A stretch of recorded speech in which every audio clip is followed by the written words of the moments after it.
ಇನ್ನು ಉತ್ತರ ಕರ್ನಾಟಕದಲ್ಲಿ ವರುಣ ಅಬ್ಬರಿಸಿ ಬೊಬ್ಬರಿತಾ ಇದ್ದಾನೆ. ಅದರಲ್ಲೂ ಬಹಳ ಮುಖ್ಯವಾಗಿ ತೊಗರಿ ಕಣಜ ಕಲಬುರಗಿಯಲ್ಲಿ ಭೀಮಾ ನದಿಯ ರಣಭಯಂಕರ ಪ್ರವಾಹ ಸೃಷ್ಟಿಯಾಗಿದೆ.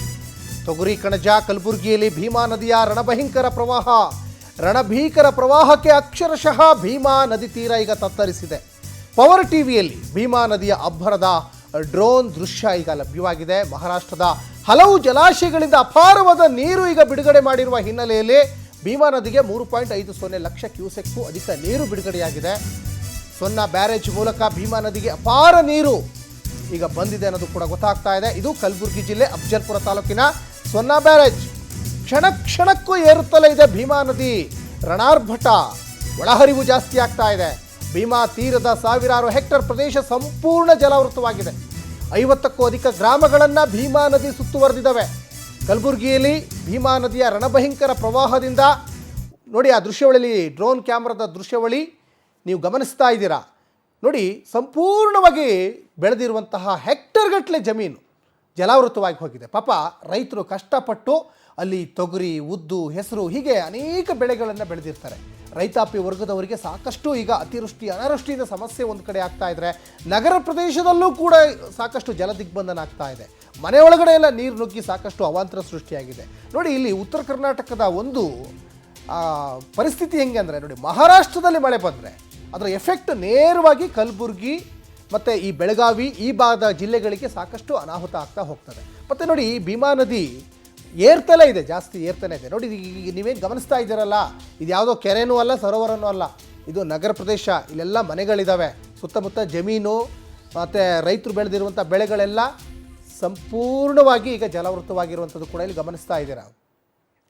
ಎಸ್, ಇನ್ನು ಕಲಬುರಗಿಯ ಈ ಅವಾಂತರದ ಬಗ್ಗೆ ನಮ್ಮ ಪ್ರತಿನಿಧಿ ಅನಿಲ್ ಸ್ವಾಮಿ ವಾಕ್ತೃ ಮಾಡಿದ್ದಾರೆ, ಬನ್ನಿ ನೋಡ್ಕೊಬರೋಣ. ನೆರೆಯ ಮಹಾರಾಷ್ಟ್ರದಲ್ಲಿ ವ್ಯಾಪಕವಾಗಿ ಮಳೆಯಾಗುತ್ತಿರುವ ಹಿನ್ನೆಲೆಯಲ್ಲಿ ಕಲಬುರಗಿ ಜಿಲ್ಲೆಯಲ್ಲಿ ಅಕ್ಷರಶಃ ಪ್ರವಾಹ ಪರಿಸ್ಥಿತಿ ನಿರ್ಮಾಣವೆಂದು ಹೇಳಬಹುದು. ಮಹಾರಾಷ್ಟ್ರದ ಸೀನಾ ಜಲಾಶಯ, ವೀರ್ ಜಲಾಶಯ ಸೇರಿದಂತೆ ಹಲವು ಜಲಾಶಯಗಳಿಂದ ಕಲಬುರಗಿ ಜಿಲ್ಲೆ ಭೀಮಾ ನದಿಗೆ 3.40 ಲಕ್ಷ ಕ್ಯೂಸೆಕ್ ನೀರು ಬಿಟ್ಟ ಪರಿಣಾಮ ಇದೀಗ ಕಲಬುರಗಿ ಜಿಲ್ಲೆ ಅಫಜಲ್ಪುರ ತಾಲೂಕಿನ ಭೀಮಾ ನದಿ ಅತ್ಯಂತ ಅಪಾಯದ ಮಟ್ಟ ಮೀರಿ ಹರಿಯುತ್ತೆ ಅಂತ ಹೇಳ್ಬೋದು.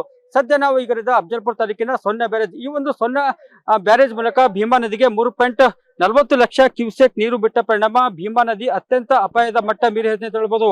ನೀವು ದೃಶ್ಯಗಳಲ್ಲಿ ಕೂಡ ನೋಡ್ತಾ ಇರ್ಬೋದು, ಭೀಮಾ ನದಿ ಯಾವ ರೀತಿಯಾಗಿ ರಭಸವಾಗಿ ಹರಿತಿದೆ. ನೇರವಾಗಿ ನೋಡಿದ್ರೆ ಕೂಡ ಒಂದು ದೇವಾಲಗಾಂವ್ ಏನು ಬ್ರಿಡ್ಜ್ ಇದೆ, ಆ ಬ್ರಿಡ್ಜ್ ಕೂಡ ಸಂಪೂರ್ಣವಾಗಿ ಮುಳುಗಡೆ ಆಗಿ ಅಂತ ಹೇಳ್ಬೋದು. ಈ ಒಂದು ಅಫಜಲ್ಪುರ ತಾಲೂಕಿನ 90ಕ್ಕೂ ಅಧಿಕ ಹಳ್ಳಿಗಳು ಏನೊಂದು ಭೀಮಾ ನದಿಯ ಪ್ರವಾಹಕ್ಕೆ ತುತ್ತಾಗಿ ಅಂತ ಹೇಳ್ಬೋದು. ಈ ದೃಶ್ಯಗಳಲ್ಲಿ ಕೂಡ ನೋಡ್ತಾ ಇರಬಹುದು, ಈ ಒಂದು ಸೊನ್ನ ಬ್ಯಾರೇಜ್ ಮೂಲಕ ಎಂದು ಭೀಮಾ ನದಿ ಹರಿಯುತ್ತಿದೆ. ಈ ಭೀಮಾ ನದಿ ಸುತ್ತಮುತ್ತ ಇರುವಂತಹ ಸಾಕಷ್ಟು ಹಳ್ಳಿಗಳು, ಒಂದು ಹಳ್ಳಿಗಳಿಗೆ ಕೂಡ ಒಂದು ನೀರು ನುಗ್ಗಿ ಅತ್ಯಂತ ಏನು ಜನರು ಸಂಕಷ್ಟಕ್ಕೆ ಈಡಾಗಿ ಅಂತ ಹೇಳಬಹುದು. ಸತತವಾಗಿ ಮಳೆ ಆಗುತ್ತಿರುವ ಪರಿಣಾಮ ಮಹಾರಾಷ್ಟ್ರದಿಂದ ಕೂಡ ನಿರಂತರವಾಗಿ ಭೀಮಾ ನದಿಗೆ ನೀರು ಬಿಡುತ್ತಿರುವ ಪರಿಣಾಮ ಅಫಜಲ್ಪುರ ತಾಲೂಕಿನ ಗಣಗಾಪುರದ ಏನೊಂದು ದೇವಸ್ಥಾನಕ್ಕೂ ಕೂಡ ನೀರು ನುಗ್ಗಿ ಭಕ್ತರು ಪರದಾಟ ನಡೆಸಿ ಅಂತ ಹೇಳ್ಬೋದು. ಅಫಜಲ್ಪುರ ತಾಲೂಕಿನ ಸಾಕಷ್ಟು ಹಳ್ಳಿಗಳಾಗಿರ್ಬೋದು ಮತ್ತು ಸಾವಿರಾರು ಹೆಕ್ಟರ್ ಪ್ರದೇಶದ ಬೆಳೆಗಳು ಕೂಡ ಸಂಪೂರ್ಣವಾಗಿ ಜಲಾವೃತ ಅಂತ ಹೇಳ್ಬೋದು. 1 ಲಕ್ಷಕ್ಕೂ ಅಧಿಕ ಹೆಕ್ಟರ್ ಪ್ರದೇಶದ ಬೆಳೆಗಳು ಸಂಪೂರ್ಣವಾಗಿ ನಾಶವಾಗಿವೆ. ಭೀಮಾ ನದಿ ಕೂಡ ಇನ್ನು ಅತ್ಯಂತ ಅಪಾಯದ ಮಟ್ಟ ಮೀರಿ ಹರಿತೆ ಅಂತ ಹೇಳ್ಬೋದು. ಹೀಗಾಗಿ ನಿರಂತರವಾಗಿ ಏನೊಂದು ಮಹಾರಾಷ್ಟ್ರದಿಂದ ನೀರು ಬಿಡುಗಡೆ ಮಾಡಲಾಗ್ತಿದೆ. ಇದು ಭೀಮಾ ನದಿ ಇನ್ನು ಹೆಚ್ಚು ಅಪಾಯದ ಮಟ್ಟ ಮೀರಿ ಅಂತ ಹೇಳ್ಬೋದು. ಸದ್ಯ ಕಲಬುರಗಿ ಜಿಲ್ಲೆಯ ಭೀಮಾ ನದಿಗೆ ಮಹಾರಾಷ್ಟ್ರದ ಜಲಾಶಯಗಳಿಂದ ಏನೊಂದು ನೀರು ಬಿಡಲಾಗ್ತಿದೆ. ಇನ್ನೂ ಕೂಡ ಹೆಚ್ಚಳವಾಗುವ ಸಾಧ್ಯತೆ ಇದೆ. ಮತ್ತಷ್ಟು ಹೆಚ್ಚಳವಾಗುವ ಸಾಧ್ಯತೆ ಇರೋದ್ರಿಂದ ಕಲಬುರಗಿ ಜಿಲ್ಲಾಡಳಿತ ಅಗತ್ಯ ಮುಂಜಾಗ್ರತಾ ಕ್ರಮಗಳನ್ನ ಕೈಗೊಂಡಿದೆ ಅಂತ ಹೇಳ್ಬೋದು.